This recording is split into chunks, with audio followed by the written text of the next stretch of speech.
Welcome to Confessions Beyond the Food. I'm your host, Nancy Redland. Let's dig in and get inspired. Today, we are interviewing my friend Dan Hinton. When we recorded this, it was about a month ago, and we had set to launch this podcast a month later on this Friday. And I emailed him last week to let him know that this was launching. And he said, I'm so nervous. And I said, no, it's awesome because you are an incredible sales coach and people are going to learn a lot from you.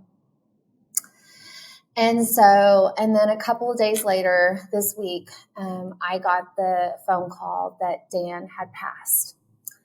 And so this is a very special podcast for me. And Dan Hinton, which you'll learn in the podcast, he was an incredible salesperson at Edward Don. He had worked there over 30 years. And I know we bleed red, but this man really bled Edward Don. And I always had to compete against him before I worked there. And then he recruited me over to Don, and I got the pleasure of working for him. He was my district sales manager, and he just became so much more than that. He was a friend, and he was an incredible coach. He taught me so much about, how to lead people well, how to fight for people, how to develop them professionally, but he's also the guy that would show up when you needed him and support you during hard times. I watched it from my own vantage point, and I saw him do it for others, so many others as well. And he would, whenever I was sick or in the hospital, Dan would be the one showing up at my hospital and grabbing my computer out of my hands. He's the guy that shows up when your twin babies are born and is one of your first friends to hold them, and that post pictures of holding your kids, when they're 2 years old and they come to or a year old and come to the office. And he's just the guy that stays with you and becomes a friend for life. And he texts me every birthday, every surgery I have. He's always checking in with me. And he's my industry dad. And I'm going to miss him so much. And I know he had a big impact on our industry. And if you knew Dan, he had a big booming voice, and he was just, you could hear him a mile away. He would tell you like a secret, but it was never a secret because he had such a big voice, but he had the biggest heart. So when this podcast was dropping, Jeremy, his son, who also worked in the industry, had asked me to go ahead and release it for tomorrow this week. And he wanted for everyone to hear Dan's voice one last time and see him. And it was funny because when we were first talking about this podcast, he's like, you want to interview me? And I said, yeah, I want to interview you. I want the world to know you, Dan Hinton, because you're a great coach and you have a lot to teach people. And so he prepped for this. He asked other people about it, and he was so excited. And he said, Nancy, this is going to go viral and we are going to be famous. You just wait, because that's what happens on podcasts. And I said, that would be awesome, Dan. And so the irony in all of this is that while this podcast might not have 1 million views, Dan gets to see it from above in heaven with his sweet dog, Lola, that he had for many years. And he gets to sit down and watch it go viral to all the people who loved him, and to see their reaction, and to see all the people that may not have known him and see his heart. And I am so excited that he's going to be able to see that, and what an impact he's made on my life and on so many others.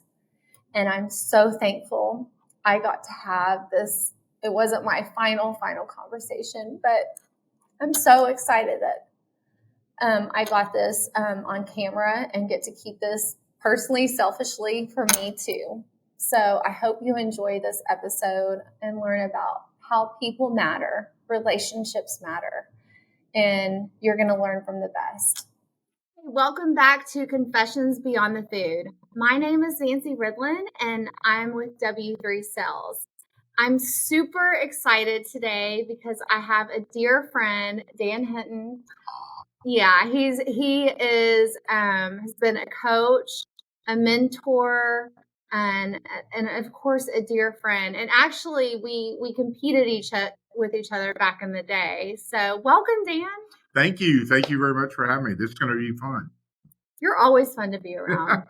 So, but I brought him on because he has such a really cool background, and he's got so much knowledge about sales and our industry, and has given me such good advice along the road. And so I wanted you guys to meet him and just learn, and today just kind of hear about his background, because you've been in the industry for about 30 years. Yeah, well, I've been with this company 30 years. I've actually been in the company or in the industry my whole life. I started when I was 15 years old as a car hop, and I went to washing dishes, to bussing tables, waiting tables, college. I bartended, I ran restaurants, and then I got into the hotel industry with Sheraton International. And that was the last operations job I had before I got into sales. So what prompted you to get into sales? One of the biggest reasons was back in the day, back when hotels ran all holidays, buffets and all that, I was never home, ever. And I had two small boys, and there was really no quality of life, never any time to spend with them. My off days were they were doing something, and I never was off on the weekend. So that was one of the biggest reasons to get out of it. Yeah, that's hard when you have little ones. And so when you got into sales, what was something that you didn't know? I didn't know a whole lot. I mean, this was coming to work for Revered was my first sales position ever. And so there was a lot I didn't know. There was a huge learning curve. Of course, when I started back then, you got to remember there was no computers, there were no cell phones, there were no at the very first there were not even any fax machines. So one of the ways we turned our orders in we would mail them in. We'd mail. I actually started in West Texas. I covered Lubbock, Midland, Odessa, Amarillo, and all of West Texas. And so we would mail our orders into Texas, into the Dallas DC, and then we started. Eventually, we would call our orders in. You had to call them in around 4 or 5 o'clock, and you basically literally called the number of the item, the description, the price. So it would take a long period of time. And then on like orders that we would call like factory direct or whatever, orders that we had to get from a China factory or whoever, we would actually fill out a form that was called a factory direct form, and we would fax those in. And you didn't know the only thing you'd know for at least 2 weeks was that your fax went through. You didn't know whether the factory got them. You didn't know if they had any questions, because back then we had no tracking of how that information. You basically just hoped it got there. So, okay, I mean, that's just mind blowing that you had to mail your orders in. Yeah. And I mean, I've called my orders in, right. But back then you didn't have cell phones. No. So, I mean, I've heard stories about you guys having to go to the payphones. Yeah, well, and there, so one of the first communications that customers could have with us as sales reps was we got voicemails. So one of the requirements was to make sure you checked your voicemail every 2 hours at least. And so by doing that, you learn basically back then all the where the pay phones were, and you especially found the ones that you could drive up to because in West Texas, during the winter, it gets very cold. So you'd roll your window down enough to one of the drive ups, pull it into your car, dial the number on the outside. It was an 800 number, and then you'd sit there and listen to your voicemails that way. But that was the only communication before. And then, shortly after that came pagers. And then a little bit after that came cell phones. So, today everything is, I want to know it now. Back then it was, man, I hope we find out soon when we're going to get when we'll get the order, or did the order get there or whatever. But so how long was the turnaround? Like if it was something that was in stock, like actually the turnaround on that one in stock items, for instance, in West Texas, if I called my orders in or got them in on Monday, those customers would receive their product on Wednesday, and then for Friday, you could turn in orders Tuesday and Wednesday, and they would get their orders Friday. The problem there, though, was if you called on a customer Thursday or Friday of that week, they wouldn't get their order till the following Wednesday. So that would mean if you ordered something you needed, you had to wait a week to get it. So there was a lot of, hard times through then, because also you had the food distributors that had, they delivered almost daily, and they just like they do now. So competing against them was also a very tough task. I can only imagine, and just how much demand has changed from back then to now. I mean, if you can't get it tomorrow, now, right. I mean, we're all sweating bullets over here. It's one of those things. Be careful what you wish for, because when we didn't have the communication, how can we find things quicker and faster? And just like you said, nowadays, the customer they want a quote now, for instance, or they want a order delivered tomorrow, or they want to answer where their product is within an hour. And so with the technology has become great, but I think it's also created tremendous pressure now on rep groups, salespeople, just the industry in general, because everybody wants an answer now. And it's just now part of the industry, where back then, like I said, you only hope to find out where orders were, especially when we mailed them in. When you mailed them, especially like the factory direct orders, you might not get that product for 6 weeks. And so, you'd have to hope that everything went well. And you can imagine not always did it go well. So there'd be orders that never shipped. So it's just really different. Yeah, that's crazy. But it's been really cool to see. Well, I consider Dan a legend. He was one of the legendary, people that, back in the day I used to compete against. But I mean, when I got to work for him, I'm like, I'm working for Dan Hinton. Like, you developed, I mean, incredible relationships and really grew this market. And just curious, some of the secrets of your success and in growing as a salesperson, growing, a territory. Well, even with all the changes, I believe, from the technology changes and everything, this is still a relationship business, and I think it will always be a relationship business. And one of the things, to go back to my early days, again, not having computers and all the technology we basically carried a binder around that weighed 15 pounds that had a bunch of papers in it, and you would be able to show a customer that. But that's where rep groups really became important for me, was they could bring new product knowledge to me, to my customers, and that basically was the only thing. So you developed a very close relationship with your vendors. One of my closest vendors at that time was Mary Beth Miller, and she worked for Preferred Source. And so at that time, they had like Rego, Cardinal, they had a bunch of different lines.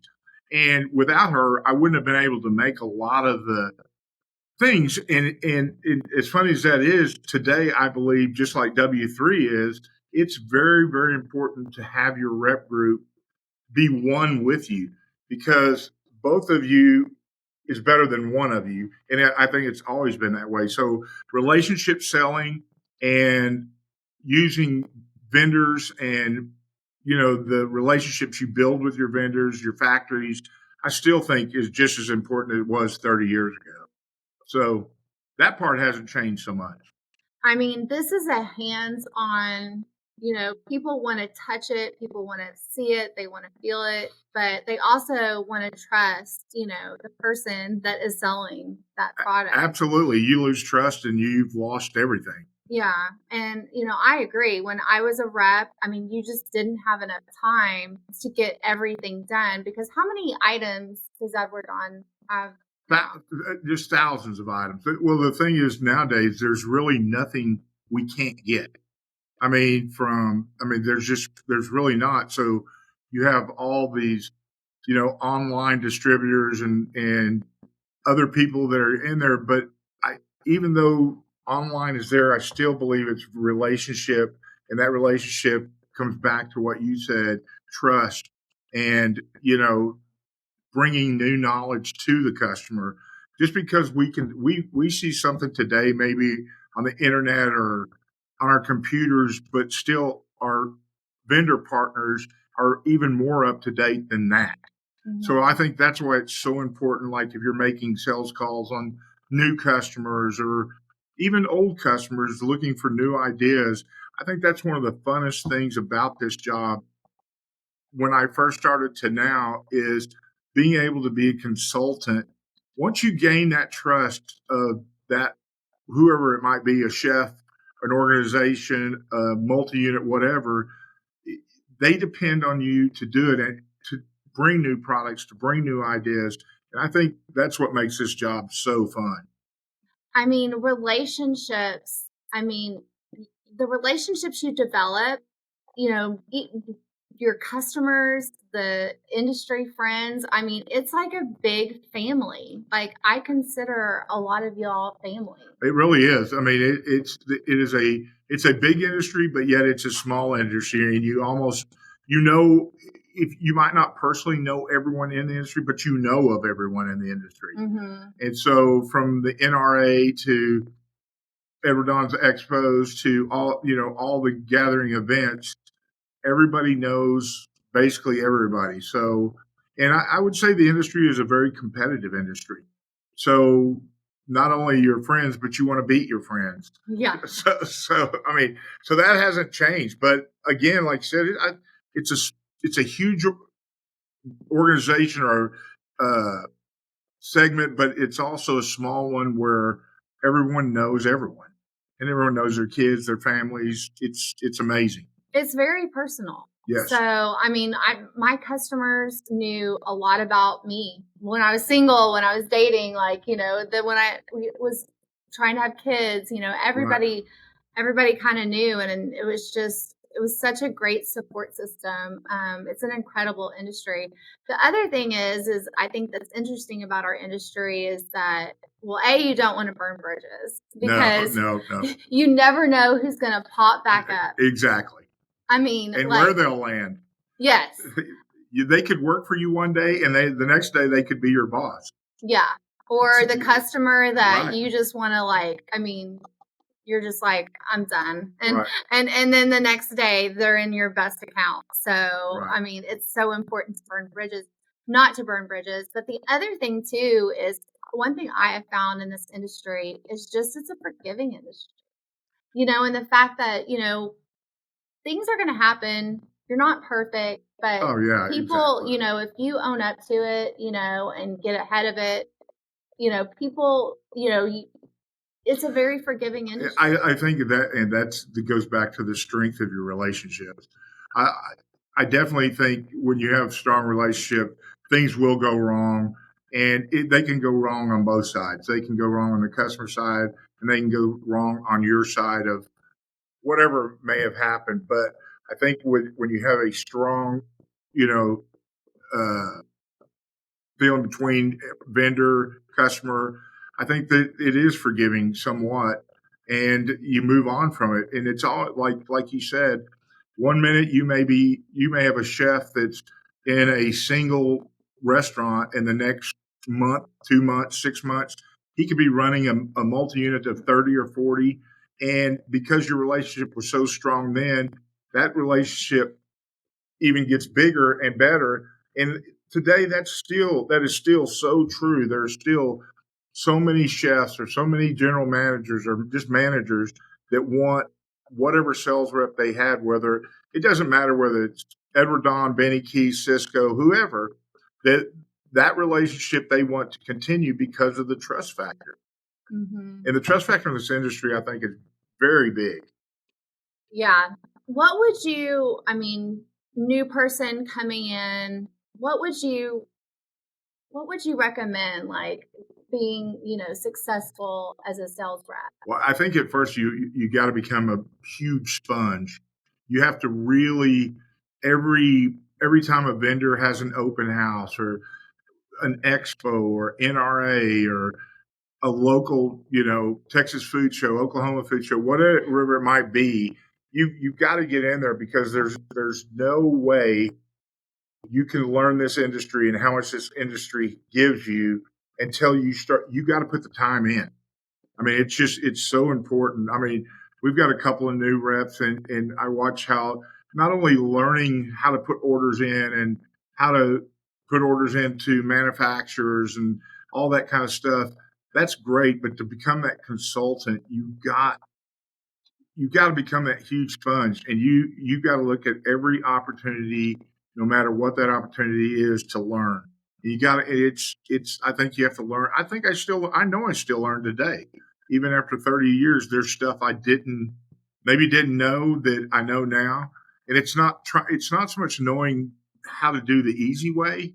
It's just becoming that consultant, that person that we talked about, that one the chef wants to trust and knows, and he can count on you to bring him new ideas. He can count on you getting his order. All those factors. So I would say for a new rep, the biggest thing is just to learn as much as possible. And the cool thing is that you're always building. You're building every day. It's Absolutely. like a building block. Like it's not for, it's going to build on itself over the years, and you're going to develop, knowledge, relationships, and just, strength and how to be a good consultant and how to be an expert.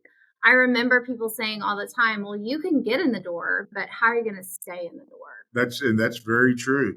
And that's why, again, product knowledge and your vendor community is so important, because as you develop that trust with a chef, general manager, whoever it might be, it is that you have to have as much knowledge as possible. And so again, your vendor group and your sales reps, I mean, together they're better than one could be by themselves. And it's I think that part of this industry will never change. I think that no matter what technology changes, I think online distributors, quick fix distributors, all that, they're going to always be there. But your true relationships and really growing your business to become big, huge, it's always going to be relationships, always. Another thing too that I kind of learned from you and from other people that have been in the industry, I think it's important to watch people that have been super successful, that have, what is the secret to their success? Yeah, I absolutely agree. I mean, there is, but I think from me, I know who all our top salespeople are across the country, and they all have that. They all have that same. They all have this basically the same thing. They all are willing to learn. They all are willing to use their vendor partners, and they work extremely hard. It's not. If you want to work Tuesday through Thursday. Well, that's what you're going to get out of the industry is Tuesday to Thursday. It literally takes 7 days a week. And on the weekends, it's from if you're going out to a bar or a restaurant, seeing maybe what they have doing to uh, reading. I think you got to constantly be on the move and learning as much as possible because it is a very fast changing industry. Yeah, but it's also a fun industry Very too. much so. I mean, so what do you enjoy most about it? I think what kept you in it this long? I think the people. I mean, like your my relationship, just some of the I've got so many good relationship with so many people in this industry that that's what gets me going every day.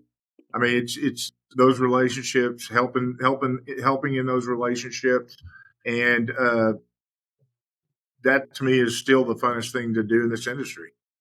I know it's like a big family reunion when you get together with everybody. It is. I mean, COVID, and I know I hate bringing up COVID, but I mean, it really was weird not seeing. Oh, absolutely. You got like everybody. It was just, I mean, because I don't think we've still got back 100%. We're close, but exactly. I mean, for instance, our Fridays at our Texas DC that we get together and stuff. I mean, everybody is always so glad to see each other, and COVID really took that away from everybody.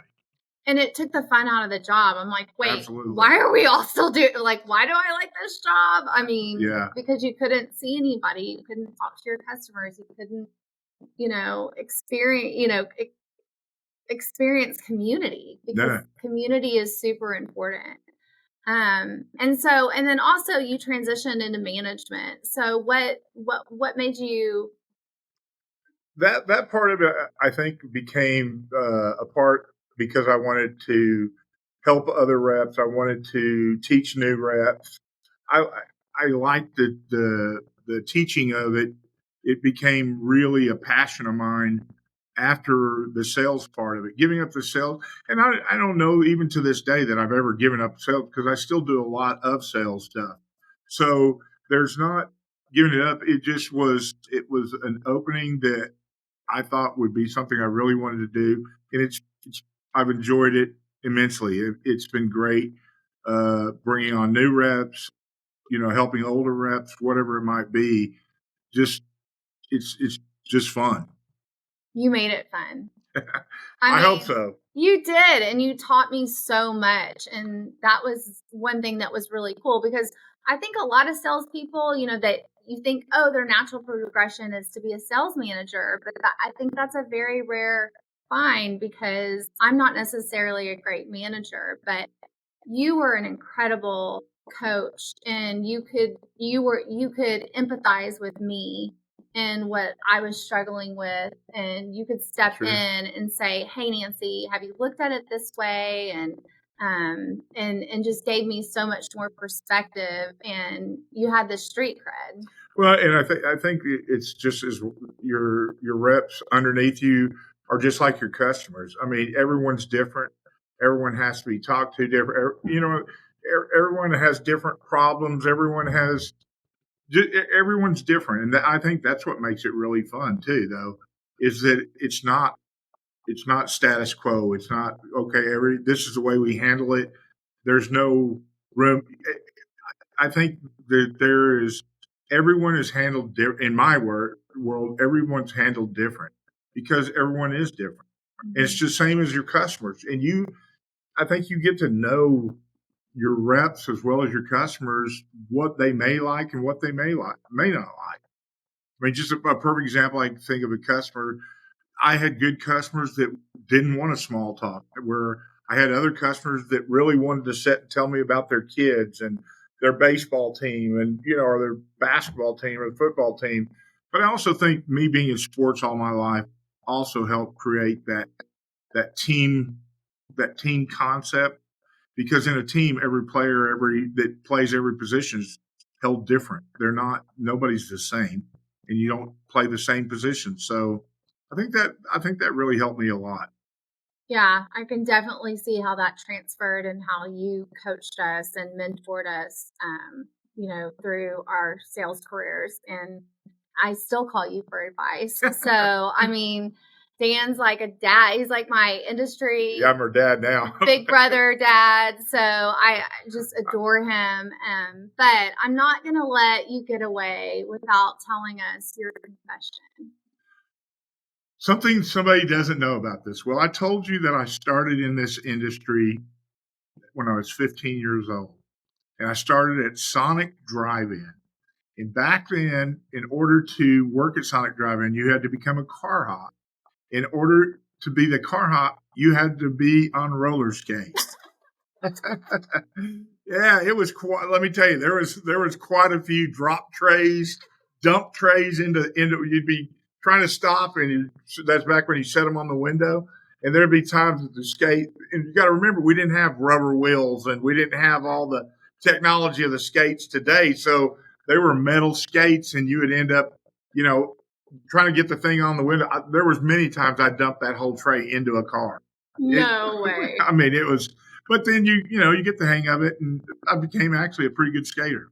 So were you as tall? Because Dan, you can't tell because we're sitting down. Were you as tall as you were today? No, actually, between my sophomore year in high school and my junior year, I grew 7 inches. So yeah, no, I wasn't. But and of course, then you're a kid and you're extremely thin, and your legs go over your head and all that other stuff. So it was easy to skate back then. But again, like I said, we didn't have the technology. And so if you hit a rock or something, you bust your butt. I mean, it was pretty comical. It was comical. I wish we had the receipts to show this. Like, I wish we had social that we could have captured that moment. Yeah, some videotape. Yeah, we gotta roll that videotape. That would be funny. Yeah, but anyways, I'm just so thankful that you were able to spend some time with us. Absolutely, I'd love to come back. I would love to have you back. Dan has so much to offer, and he's just a great inspiration to me and everyone around him. And so thank you so much. And thank you. We look forward to talking again. And until then, thanks for joining in. And please remember to subscribe and like and comment. Have a great day. Thanks. For more inspiration, follow our social media at W3 Sales. Please like, comment, and subscribe. All the things. We would love to connect with you.